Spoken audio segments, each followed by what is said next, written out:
जय हिंद दोस्तों। आज की क्लास में हम जानेंगे नरेशन के बारे में कि नरेशन क्या होता है। तो नरेशन का अर्थ जाने। नरेशन का अर्थ होता है कथन।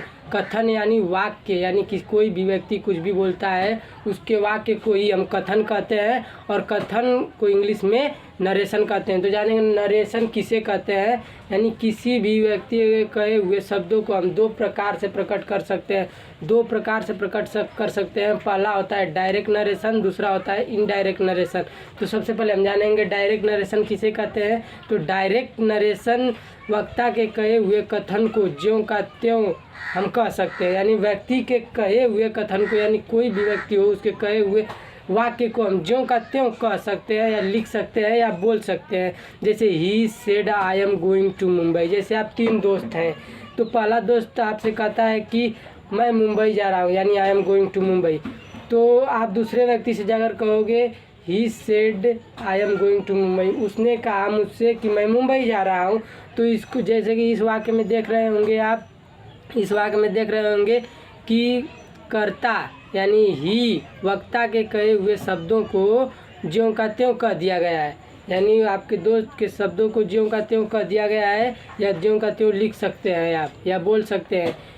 इसको इन्वर्टेड कामा में लिखा जाता है। वक्ता के कहे हुए शब्दों को जो है इन्वर्टेड कामा में लिखा जाता है। ऊपर से दो कामा रहता है, फिर घेर दिया जाता है उसके कहे हुए शब्दों को। जैसे ही सेड कामा, फिर I am going to Mumbai, उसको इन्वर्टेड कामा से घेर दिया जाएगा, फिर फुल स्टॉप कर दिया जाएगा। इसी को डायरेक्ट नरेशन कहते हैं। और इनडायरेक्ट नरेशन किसे कहते हैं। तो वक्ता के कहे हुए कथन को या वक्ता के कहे हुए वाक्य को भाव में प्रकट किया जाता है। भाव लिखा जाता है, उसका भाव से बोला जाता है। वक्ता के कहे हुए कथन को भाव में प्रकट किया जाता है, यानी उसको ज्यों का त्यों न लिखकर उसके भाव को प्रकट किया जाता है। जैसे he said that he was going to Mumbai. He said that he was going to Mumbai.